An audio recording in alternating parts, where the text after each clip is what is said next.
নমস্কার বন্ধুরা, গোপলু কিচেনে আপনাদের সবাইকে স্বাগত।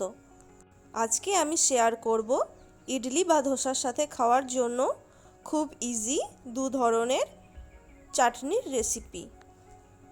ইডলি বা ধোসা ছাড়াও যে কোনো পকোড়ার সাথেও এই চাটনিগুলি খাওয়া যেতে পারে। চলুন তাহলে আজকের রেসিপিটি শুরু করা যাক। একটি ফ্রাইং প্যানে 1 টিস্পুন অড়হর ডাল, 1 টিস্পুন ছোলার ডাল এবং হাফ টিস্পুন জিরা দিয়ে দেব।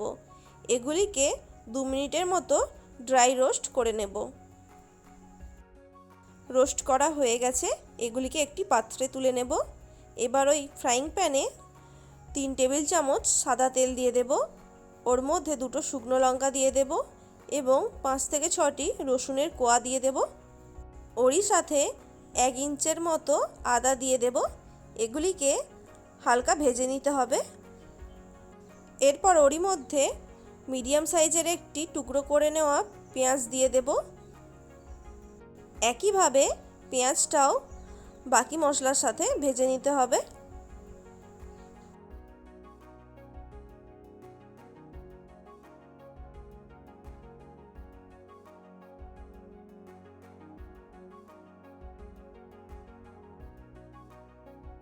সমস্ত মশলা ভাজা হয়ে গেলে ওর মধ্যে 2টো মিডিয়াম সাইজের টুকরো করে কেটে নেওয়া টমেটো দিয়ে দেব। ওর মধ্যে 1 টিস্পুন লবণ, হাফ টিস্পুন হলুদ গুঁড়ো, 1 টিস্পুন রেড চিলি পাউডার দিয়ে দেব। এগুলিকে এবার ভালোভাবে মিশিয়ে নেব। সমস্ত উপকরণ যাতে ভালো মতো সেদ্ধ হয়ে যায় সেই জন্য একটু ঢাকা দিয়ে দেব। ঢাকা খুলে নিয়েছি, আর একবার ভালোভাবে নেড়ে চেড়ে নেব। এরপর একটি মিক্সিং জারে আগে থেকে রোস্ট করে নেওয়া ডালগুলো দিয়ে দেব। ওরই সাথে টমেটোর যে মিক্সচারটা তৈরি করে নিয়েছিলাম সেটিও দিয়ে দেব।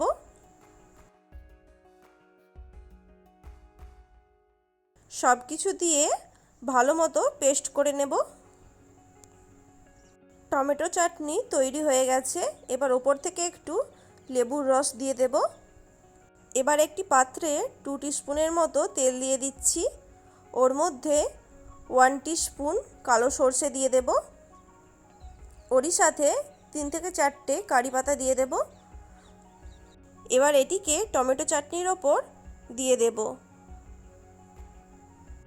এই ফোড়নটি দিয়ে ভালোভাবে মিশিয়ে নেব চাটনির সাথে।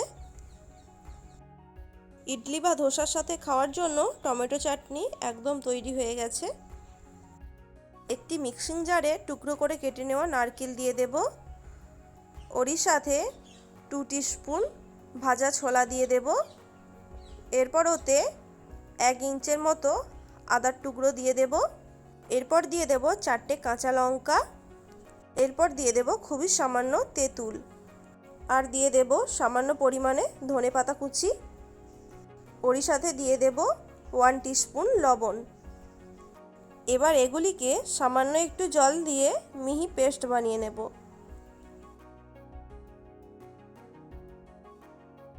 একইভাবে একটি পাত্রে 2 টিস্পুন সাদা তেল দিয়ে দেব। ওর মধ্যে হাফ টিস্পুন জিরা, হাফ টিস্পুন কালো সর্ষে দিয়ে দেব। ওর মধ্যে দিয়ে দেব 2টো শুকনো লঙ্কা। এরপর ওর মধ্যে দিয়ে দেব 5 থেকে 6টা কারি পাতা। এগুলিকেও ভেজে নেব। ভেজে নিয়ে ওই নারকেলের চাটনির মধ্যে উপর থেকে দিয়ে দেব।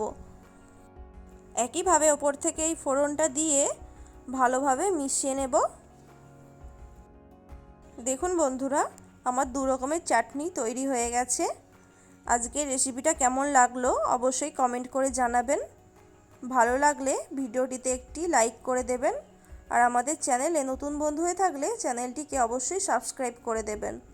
সুস্থ থাকবেন, ভালো থাকবেন, ধন্যবাদ।